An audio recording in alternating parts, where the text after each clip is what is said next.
आज हम रीट्स के बारे में बात करेंगे।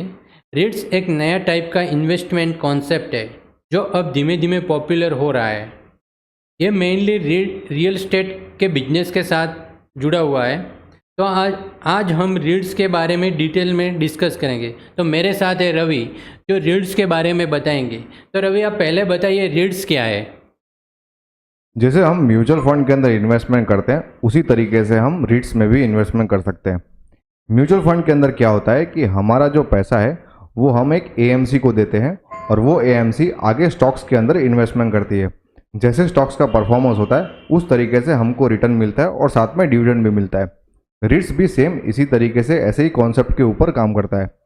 समझ लो कोई एक बिल्डर है जिसके पास ज़मीन है, उसने सारा पैसा ज़मीन के अंदर खर्च कर दिया, लेकिन अब उसके ऊपर जो इंफ्रास्ट्रक्चर खड़ा करना है उसके लिए उसके पास पैसे नहीं है। तब वो क्या करता है कि वो मार्केट में से पैसों को उठाता है।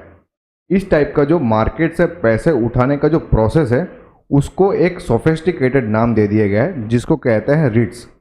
इसको शेयर मार्केट के ऊपर भी लिस्ट किया जाता है ताकि इसके ऊपर एक अच्छी तरीके से कंट्रोल रखा जा सके।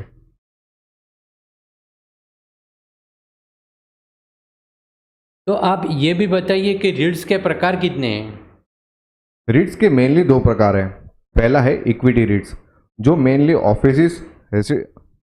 Offices, residential complex, industrial estate, hotels के अंदर इन्वेस्टमेंट करता है, जो सारी प्रॉपर्टी इनके पास होती है।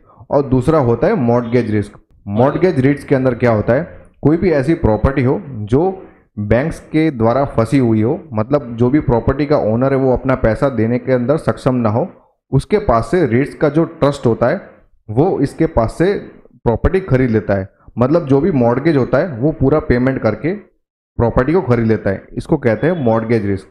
और भी बहुत सारे प्रकार के रीट्स हैं जैसे कि रिटेल रीट्स।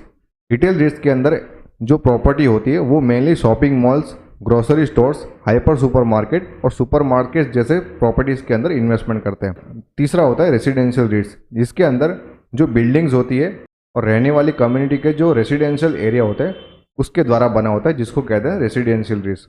और एक होता है हेल्थ केयर रीट्स जो mainly hospital, medical establishments, health clinics जैसे इत्यादि प्रॉपर्टीज़ के अंदर इन्वेस्टमेंट करते हैं, उसको कहते हैं हेल्थ केयर रीट्स। और एक प्रकार है जिसको कहते हैं ऑफिस रीट्स जो मेनली ऑफिस की प्रॉपर्टीज़ के अंदर इन्वेस्टमेंट करता है।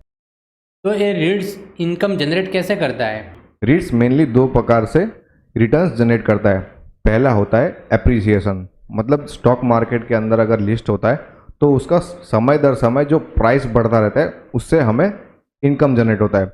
दूसरा होता है ये मेनली डिविडेंड जनरेट करता है। डिविडेंड भी हम देख सकते हैं कि यहाँ पर अराउंड 7% से लेके 8% जितना डिविडेंड हमें इसके अंदर कंसिस्टेंटली मिलता रहता है। अमेरिका के अंदर ये रीट्स वाला कॉन्सेप्ट बहुत ही पुराना है। जो भी यहाँ पर रिटायर्ड होते हैं अमेरिका के अंदर वो मेनली रीट्स के अंदर इन्वेस्टमेंट करके रखते हैं ताकि उनको जो डेली खर्च के लिए जो पैसे होते हैं वो रीट्स के द्वारा यहाँ पर फुलफिल कर सकते हैं। तो रीट्स हम कहाँ से खरीद सकते हैं। जैसे कि मैंने आगे आपको बताया, रीट्स को हम शेयर मार्केट से खरीद सकते हैं। इसमें मिनिमम जो टोकन अमाउंट है वो रहता है अराउंड 2 लाख रुपीज़ का, और मिनिमम यहाँ पर हम ट्रांजेक्शन्स कर सकते हैं वो है 1 लाख रुपए का। ये तो वही रीट्स के बिजनेस के स्ट्रक्चर के बारे में बात। आगे और भी वीडियो आएंगे और आपके जो क्वेश्चन हो वो आप कमेंट करके बताइए। तो आपने रवि भाई ये रीट्स के बारे तो रवि आपने रीट्स के बारे में बहुत ही अच्छी तरह समझाया, इसके लिए आपका थैंक यू।